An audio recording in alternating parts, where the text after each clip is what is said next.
Even the women, they were dying for circumcising their children. Because it was forbidden.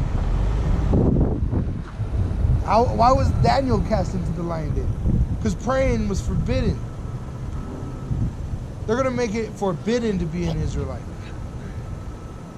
Go ahead. Yep. And when he had spoken this, he saith unto him, follow me. And that's the thing a lot of men don't want to do either. They don't want to follow. You got Elder Tahar, you know, all the elders now, leading, and they don't want to follow. That's pride. That's why you're going to be destroyed, is because your pride deceives you. Because it's a demon. It's a demon that was put upon you. Because honestly, the Lord wants to destroy you. But he has to be righteously so.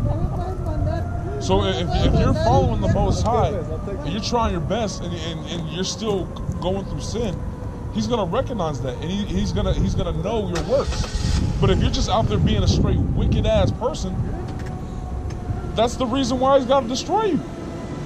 He gives demons to everybody. He gives sin to everybody. Everybody transgresses. But there's those who try to do better, and those that just go with the flow. I am what I am.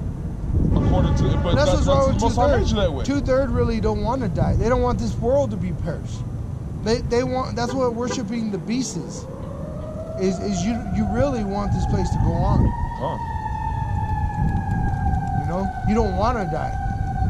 But at the same time, you don't want to do this. You don't want to take the steps for eternal life, which is following the laws, statutes, and commandments of the Most High. And they even show you in movies where they tell you gotta let go and grab on. Like one hand ain't gonna hold you, you gotta use both hands. Cliffhanger. But they're too afraid. Remember? He's like, just let go, I got you.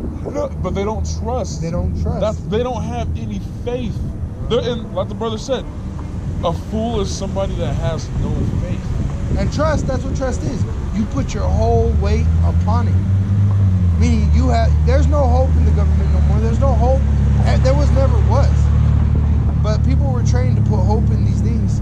And that's what the Lord's going to bring. He's going to bring the collapse of all these things. Your Walmart, your comfort. And you're going to see that there's only one place to put the hope and trust in. If not, the people that are godless, atheists so-called, they're actually the worst off because they have no hope at all. Literally saying they're powerless. Powerless. Cool. What happens when the power comes against you? What do you think got us through slavery? Got us through 20 years in prison. And Jake comes out and be like, you know what? I don't believe in nothing. You know? But what got him through that time was faith that he was going to get. You know? Esau don't even have that pleasure of hope. Oh, you see Edomite, the ones, that video that I played this morning. Them Edomites down there in South Africa are catching the business. And you see, and rightfully so. She has no hope it's going to get better.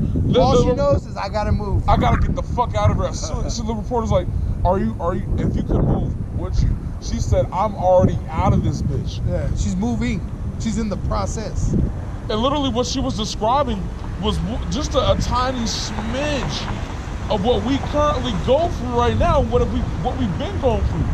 And I mean all the tribes. She said, we can't walk the streets at night without being raped and beat up. Even her kids are getting beat. Even her kids are getting beaten. What used to happen to our women, to our men? They're getting raped. A few decades ago. We're not talking back in the 1800s. You still got buck breaking farms here in prison. Still got them. Boy homes. They'll send you to jail for a dime sack just so you can get your ass buck broken. That's why they give you enormous sentences. 20 years, they know you're going to turn faggot. They bank on it. Oh yeah. Little they invest. They actually you a faggot. Prisons actually give you condoms and lube and shit. I just saw that because they encourage it.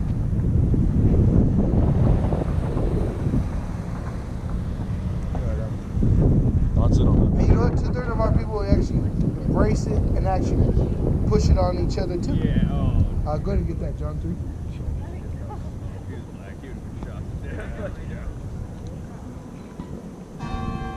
John 3, verse. So what was the Lord saying? If you love me, feed his sheep, feed his little ones. And the only been doing that is Great Millstone. And he said, if you should die, die following him. Following him. following the master. Because the servant is not greater than the master. And he wasn't in a time of mirth. His Passover, like the elders just brought it out.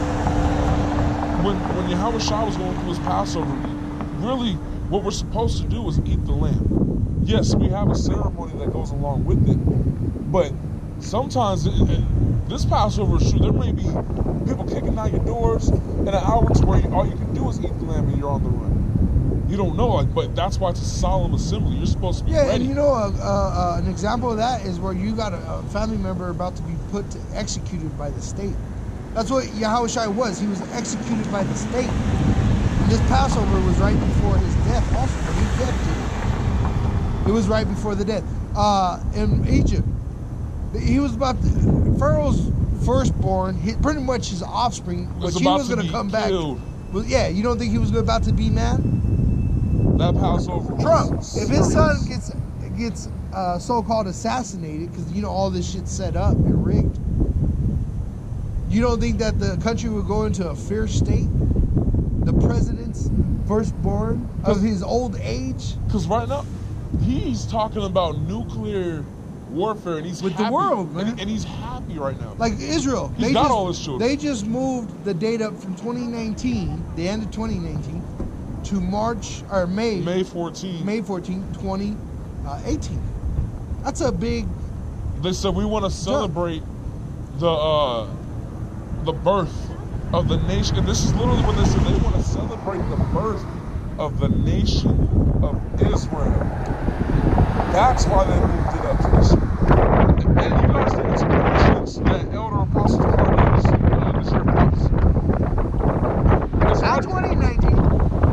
They moved it up. The Spirit made them move it. And they did it on their so-called Independence Day. And Trump even said the opposing side is great. They don't want it to happen. You can look it up right now. RT News, all of them, they're showing that they're battling each other right now in Israel. But like it also said, the Most High hardened Pharaoh's heart. So he wouldn't let the people go. Right. You best believe his top advisors, they recognized it was the power of the Most High. They're telling Pharaoh, come on now, you gotta let him go. Something's about to happen. We don't even know. You see that? Something's going to happen. Bullshit. This is that same spirit. Denver loves immigrants. It's not about color. And what do you think? His whole cabinet, everybody around him is dipping. The FBI director, Steve Bannon, left and right, because they're all telling him. They're trying to advise him. Don't do it. But hey, his heart's been hardened already. He's supposed to do it. We should scoot up a little bit. Come on, Go ahead. Okay. John chapter 3, verse 1. There was a man of the Pharisees named Nicodemus, a ruler of the Jews. So he was an Israelite. He was a Pharisee, and he ruled the Jews because he was a Jew. Go ahead. Chapter 3, John chapter 3, verse 2. There same came to Yahweh Shai by night and said unto him, Rabbi, we know that thou art a teacher. Notice he came at night though, because he's a secret disciple.